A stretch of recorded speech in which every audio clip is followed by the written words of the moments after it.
manufactured and also fitted to the watch.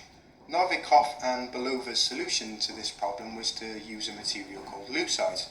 What they discovered through careful calculation was that if they increased the thickness of this material to what, say, the Rolex Submariner was using, or Omega Seamaster, and by also being very careful with the way that it was internally and externally curved and shaped, they could actually put this crystal inside of the case, and the greater the pressure that was exerted on there, it would actually spread out.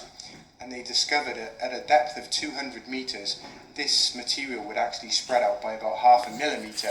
So this did away completely with the need for any additional rubber seals or crystal retaining rings. The next part of the watch that Novikov and Belova needed to look at was the case back.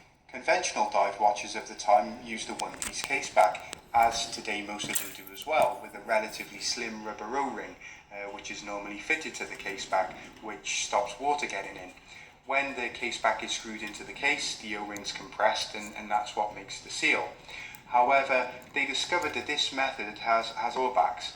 When the case back's screwed in, the compression of the O-ring causes a shearing action along the perimeter of the rubber O-ring. The use of O-ring grease does help to decrease the shear distortion, as it's called, but it also means that the overall surface area of the seal is very small. Another drawback to using the O-ring as well is that once the case back has been removed, you have to replace the seal before you can put the case back on because of this distortion. Once it's been tightened up, the rubber O-ring's been stretched and it's too large then, and you need to fit a new one. Novikov and Belova came up with a design that eliminated these issues and